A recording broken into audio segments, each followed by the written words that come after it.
Alright guys, welcome to the Kingship Tech channel. I am Chris. This is my channel where we just talk about tech gear, whatever it is. Really easygoing. I'm an amateur photographer, videographer. I just like to do YouTube videos and be creative. And so this is just going to be my thoughts and point of view on it, and that's what this channel is going to be about. Easy going.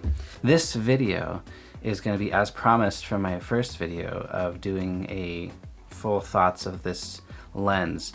I've had it for a few days now. I've been using it a lot, trying to get a good idea so I can post this video to you guys ASAP. But first of all, let me show you what we got here as far as the setup. Let's switch to this camera here. All right, let's put some light on here. So here we are. I am using the Canon M50. All right, I have the small rig right around the whole thing so I can mount the microphone to the side.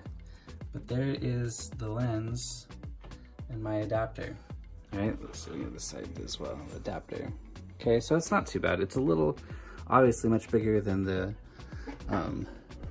kit lens. Boom.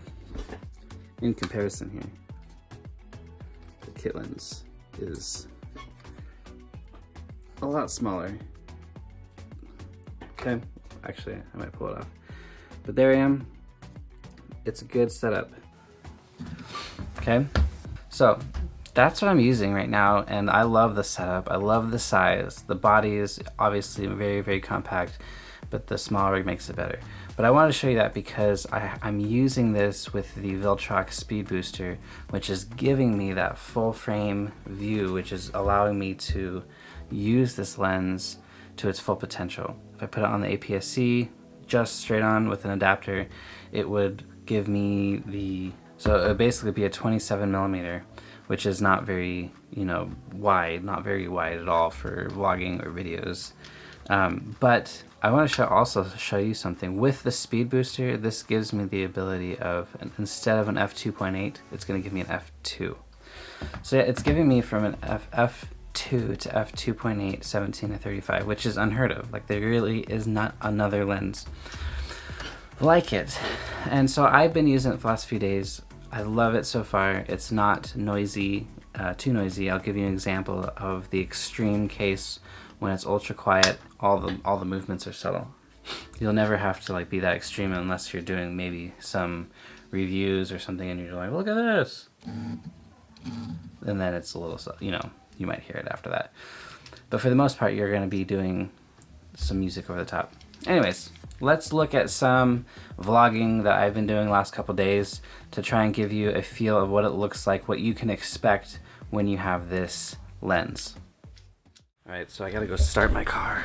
It is so cold outside. I woke up today, it snowed yesterday all day long, and then it froze last night. So I gotta go start the car, warm it up because it's freezing outside.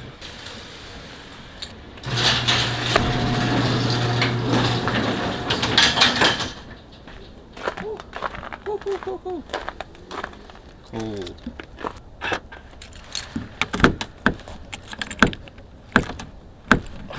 Frozen shot. Got it. It's always the scary thing is you don't want to do that and possibly break off your handle. How cold is it? 13 degrees outside. So this is so cold my battery was gonna die. Oh my goodness. Alright. So today I have to go to the dentist. I normally would be at work right now. But the dentist chipped my tooth, and that's not very fun. It feels like a giant hole in my face. So I gotta go get that fixed. This lens is just a great all-around lens. It is something that you can vlog with, you can do everyday videos with, and this is just a perfect example of what that would look like right now. So I thought to myself, no better way to show you guys what this lens is capable of doing than bringing you along with me on my adventure today to the dentist. But yeah, look at this, all this cold frozen stuff, all the trees. It's beautiful though. I love the snow. I love this cold weather. Okay, should be good enough. Fun fact though about the snow and why I like it so much. Squeeze in air. Is I grew up in a mountain town, Southern California, and really high, like 6,000, 7,000 elevation feet, depending on where you were. And grew up 2 miles away from a ski resort. I learned to snowboard when I was in 4th grade, and there was so much snow every year. My mom would be no school, so my mom would drop me and my brother off up at the resort, and in the morning when they opened up, and she would pick us up when they closed. So literally spent all day long snowboarding, and that is the best. I love snowboarding. I miss it so much. Oh. So this snow helps me remember all of it. Anyways, I gotta go. I'm gonna be late, but I gotta go get my tooth worked on because I need it. So, all right, so doing a quick test of the lens as I'm walking around the backyard for a little bit. But this is probably the equivalent kit lens length distance, 24 millimeters. That's what I have it set at right now. This is the 24, and now we'll shift it to 17. 24, 17. So you get a lot more distance.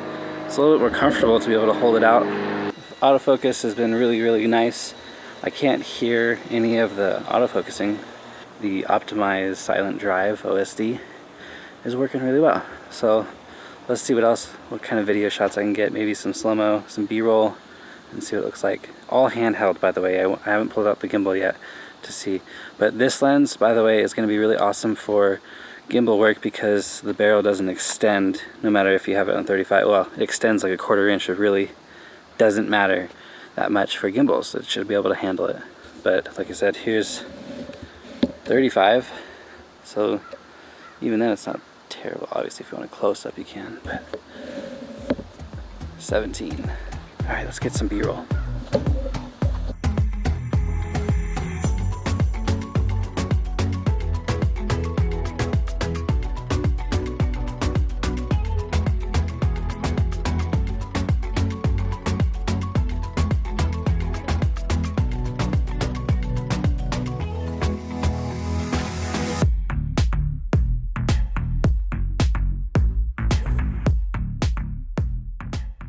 Alright, now we're walking around with the digital IS.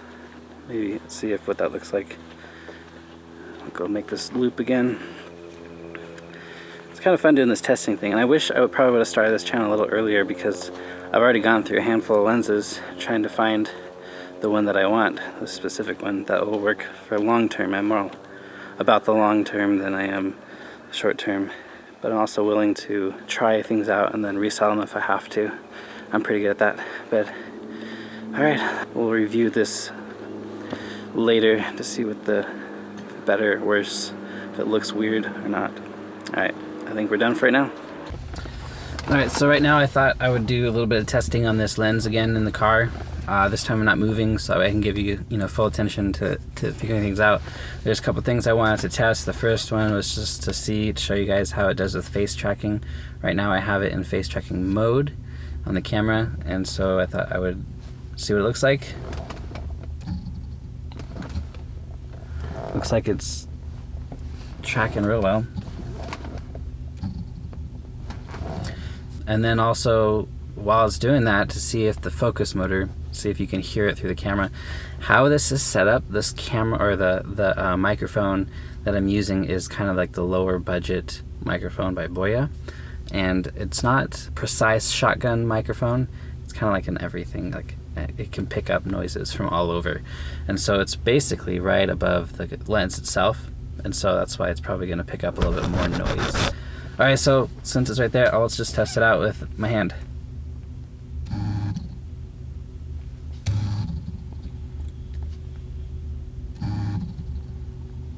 I mean, at least it's focusing, right? Because that's a big one. Let's try it with this.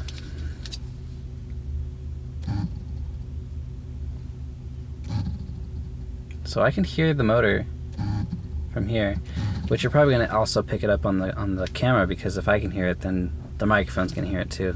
So it's not as quiet as the Canon 10-18, which I really liked that lens, and so this lens is not terrible. And I've had noisier lenses. I think the microphone is just not high quality enough to be able to cancel that out and get rid of it. I might have to invest into a better microphone. So as you can see, I've been using the last couple days and just vlogging with it, you know, trying to use it as I normally would and seeing what it looks like, how I like it. Now, I've used a variation of lenses, right? I used the kit lens that come with it, and that's not a bad lens. It's not very fast, but it's not a bad one. It's definitely a good starter lens. This honkin' thing here is the Tamron 24-7 DI Series 1. This thing is a beast. I mean, not as heavy even as most, but it's still a beast when you attach it to the M50. It just doesn't, you know, it feels very front heavy, but it takes beautiful pictures. That's what I like about it. And I've used the Canon 10-18. I've used the Samyang Rokinon 14mm on this speed booster, giving me a really wide field of view. I think that's, you know, just a handful of lenses. And I've really enjoyed this one. It's probably a perfect combination because it's 17-35. And I wanted to do a comparison real quick to see what other options you had for the ultra wide angle vlogging lens, okay? Compared to what's out there today. A really common option if you want a fast wide angle lens is the Tokina 11-16. And I mentioned this in my last video. But that's an APS-C only lens. You can't use it on full frame, otherwise you'll get a lot of vignetting around the edges. 77mm filter. It's 3.5 inches long, so it's even longer than this lens. And it's 550 grams, about 150 grams heavier than this. And that's Tokina though. Like, Tokina is known for having some big, chunky glass. And again, it's $400 brand new. You can find it on the used market for cheaper than that.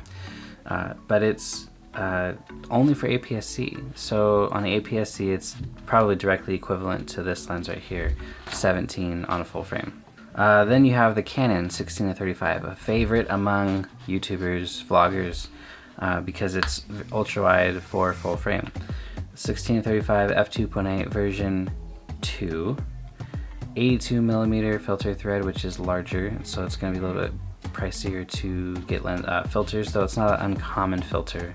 It is about 3.5 inches long, and it's 635 grams. This one, I'll remind you, is 459 grams, so it's, you know, almost 200 grams heavier than this lens is. Longer, and also twice as expensive, about $1,300. This lens is $600.